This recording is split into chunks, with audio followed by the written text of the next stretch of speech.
Alex company की money cat मूर्ति ठीक कर रहा था, तभी उसकी नजर उस पर लगे एक पिन होल कैमरे पर गई। उसने कैमरे को कंप्यूटर से जोड़ा और अपने हैकिंग स्किल्स से पासवर्ड क्रैक किया, लेकिन उसने कभी नहीं सोचा था कि यह उसे बॉस के एक बेहद डरावने सीक्रेट तक ले जाएगा। एलेक्स बचपन से ही कंप्यूटर जीनियस था। एक बार कंप्यूटर क्लास में अपना टैलेंट दिखाने के लिए उसने टीचर के कंप्यूटर को पूरी क्लास के सामने अजीब स्क्रीन में बदल दिया। क्लास हंसते हंसते लौटपोट हो गई, लेकिन इस हरकत के कारण स्कूल ने उसे सीधे निकाल दिया। घर पहुंचते ही पिता ने एक जोरदार थप्पड़ मारकर उसे बाहर निकाल दिया। 7 दिन भूखा रहने के बाद वह इतना टूट चुका था कि उसे कचरे के डिब्बे से खाना निकालकर खाना पड़ा। लेकिन एक असली हैकर कभी हार नहीं मानता। जल्द ही उसे एक ब्लैक नेट कैफे में काम मिल गया और जिंदगी थोड़ी संभलने लगी। पर किस्मत फिर पलट गई। जिस दिन सैलरी मिलनी थी, मालिक ने बहाना बनाकर पैसे देने से साफ मना कर दिया। तू नाबालिग है, मैं तुझसे स्ट्रीमिंग का किराया भी नहीं लेता, चल निकल। मालिक को लगा वह डर जाएगा, पर उसने गलत आदमी से पंगा लिया था। एलेक्स ने तुरंत फोन निकाला, कुछ कमांड डाली और पल भर में पूरा नेट कैफे सिस्टम क्रैश होकर बंद हो गया। नौकरी चली गई तो एलेक्स ने फिर वही काम शुरू कर दिया, कचरा खंगाल कर जीना। लेकिन उसी दौरान उसकी किस्मत चमकी। उसे एक टॉप लेवल हैकर का इन्विटेशन लेटर मिला। एलेक्स तुरंत एक्साइटेड हो गया और बिना देर किए प्रतियोगिता स्थल पहुंच गया। जैसे ही वह बैठा, उसने आयोजकों को घमंड भरी आवाज में कहते सुना, उनका फायरवॉल दुनिया का सबसे मजबूत है और जो कोई उनकी 3 परतों वाली सिक्योरिटी को तोड़ दे उसे $1 मिलियन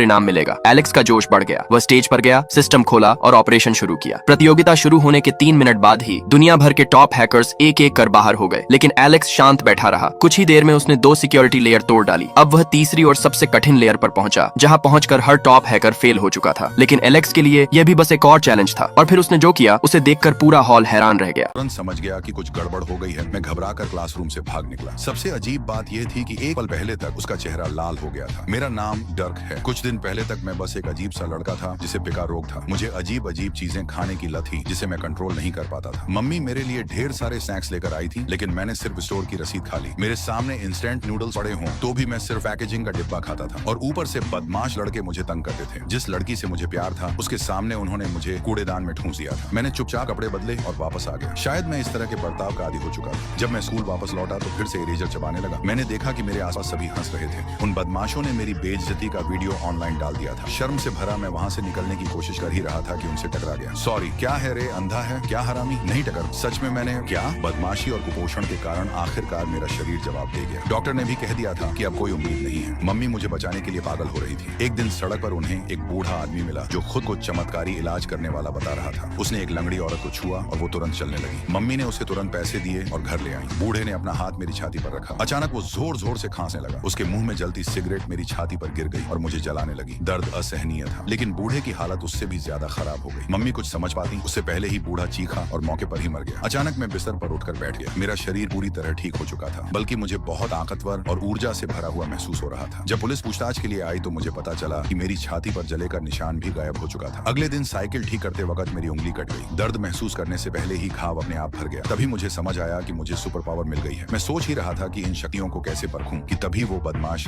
धक से मेरे पास आया और जोर से मुक्का मारा। मुझे कुछ नहीं हुआ, लेकिन उसे अपना पेट पकड़कर दर्द होने लगा। गुस्से में उसने फिर मुक्का मारा। इस बार चोट उसी के चेहरे पर उल्टी पड़ गई। उसने लकड़ी का डंडा उठाया और मेरे सिर पर दे मारा। नुकसान तुरंत उसके ऊपर ही लौट आया। डर के मारे वो बदमाश भाग खड़ा हुआ। उस रात मैं घर पहुंचा और मम्मी को उत्साह से सब कुछ बताया। मैंने उन्हें अपनी गजब की हीलिंग पावर दिखाई। इन शक्तियों ने मेरी जिंदगी पूरी तरह बदल दी। मैं एक हारा हारा लूजर से मजबूत इंसान बन गया। जब स्कूल के गुंडे उस लड़की को तंग करने लगे जिससे मुझे प्यार था, मैं बिना सोचे उसके लिए खड़ा हो गया। ठीक समय पर टीचर आ गए और मामला रुक गया, लेकिन गुंडों को अपनी बेइज्जती हजम नहीं हुई। घर लौटते वक्त मैं साइकिल चला रहा था कि उन्होंने कार से मेरा पीछा किया। अचानक सड़क पर एक पत्थर से मेरी साइकिल टकरा। दोनों बहनें तैर रही थीं। तभी उन्होंने देखा कि स्विमिंग पूल के बिल्कुल नीचे एक बड़ी डायमंड रिंग फंसी हुई है। बड़ी बहन ने बिना कुछ सोचे तौलिया फेंका और तेजी से पानी में गोता लगाकर रिंग तक पहुंच गई। लेकिन रिंग इतनी कसकर फंसी थी कि उसने काफी कोशिश की। यह देखकर छोटी बहन भी तुरंत पानी में कूद गई, पर रिंग खींचते हुए छोटी बहन के बाल नीचे लगे पाइप में फंस गए। उधर ऊपर मैनेजर बूढ़ा सोच रहा था कि सभी जा चुके हैं, इसलिए उसने समय से पहले स्विमिंग पूल बंद करने का बटन दबा दिया। ऊपर का बड़ा ढक्कन धीरे धीरे बंद होने लगा, जबकि छोटी बहन के बाल अभी भी नीचे फंसे थे। बड़ी बहन ने पूरी ताकत से छोटी बहन के बाल खींचकर बाहर निकाल लिए। दोनों ऊपर तैरकर निकलना चाहती थी, पर देर हो चुकी थी। स्विमिंग पूल का ढक्कन पूरी तरह बंद हो चुका था। दोनों ने जोर से चिल्लाकर मदद मांगी, लेकिन मैनेजर ने कान में ईयरफोन्स लगा रखे थे, उसे कुछ सुनाई ही नहीं दिया। छोटी बहन ने गुस्से में कहा कि सब बड़ी बहन की वजह से हुआ, जबकि बड़ी बहन का कहना था कि अगर छोटी बहन नीचे नहीं आती तो बात यहाँ तक पहुँचती ही नहीं। और ऊपर से आज शुक्रवार था, शनिवार और रविवार स्विमिंग पूल बंद रहता है, मतलब आने वाले 2 दिनों तक यहाँ कोई नहीं आएगा। यह सोचते ही दोनों और ज्यादा परेशान हो गई। अब सबसे जरूरी काम था यहाँ से निकलने का। दोनों ने ऊपर लगे ढक्कन को नीचे से धकेलकर खोलने की कोशिश की, लेकिन वह इतना मजबूत था कि उसे हिलाना नामुमकिन था। और कोई रास्ता न देख दोनों पूल में इधर उधर तैरकर कोई कमजोरी चोरी खोजने लगी। उन्होंने पूरा घेरा लगाकर देखा, चारों तरफ दीवारें ठोस थीं, ऊपर का ढक्कन भी पूरा बंद था। बहुत देर बाद उन्हें ढक्कन में एक छोटा सा छेद दिखाई दिया, पर उसे बड़ा करने के लिए कोई चीज चाहिए थी। छोटी बहन उतावली होकर अपनी बॉडी फ्लेक्स वाली स्किल दिखाने लगी, जिस पर बड़ी बहन बस हैरान रह गई। वह खुद एक टूल ढूंढने लगी। थोड़ी देर में उसे एक धातु का टुकड़ा मिल गया। उसने उसे उस छेद में अटकाकर घिसना शुरू किया ताकि छेद बड़ा हो सके, पर इसका असर बहुत कम था। छोटी बहन धीरे धीरे उम्मीद खो बैठी, लेकिन बड़ी बहन का दिमाग अभी भी नीचे पड़ी डायमंड रिंग में था। उसने रिंग आखिर निकाल ही ली और उसने ड्रेनेज के ढक्कन को भी निकालने की कोशिश की ताकि उससे ऊपर के ढक्कन को तोड़ सके, लेकिन वह चारों तरफ स्क्रू से कसकर जड़ा हुआ था। थककर वह ऊपर आ बैठी। अब रात होने लगी थी, पानी और ठंडा हो गया था, और इससे भी बुरी बात हुई, बड़ी बहन की डायबिटीज एक्टिव हो गई। उसका शरीर कांपने लगा, उसे बेहोशी जैसा लगने लगा। वह इंसुलिन इंजेक्शन के बिना ज्यादा देर तक नहीं रह सकती थी, और इंसुलिन ऊपर उसके बैग में रखा था। तभी अचानक उन्हें ऊपर से कदमों की आवाज सुनाई दी। कोई सफाई कर्मी अभी भी वहाँ था। दोनों बहनों ने राहत की सांस ली और जोर जोर से ढक्कन पर थपथपाकर उसे बुलाया। सफाई कर्मी ने उनकी आवाज सुनी और नीचे झांककर उनकी हालत समझी। एक लड़का जब ग्लास रख रहा था, उसने गलती से एक ग्लास तोड़ दिया तो उसका एक टुकड़ा आइस मेकर में गिर गया। फिर छोटे छोटे कांच वाले आइस क्यूब उनकी ड्रिंक्स में भर दिए गए। सबने जल्द ही पीना शुरू कर दिया। अचानक लड़की की बहन को कुछ गड़बड़ लगा, उसे खांसी आने लगी। तुम ठीक तो हो ना?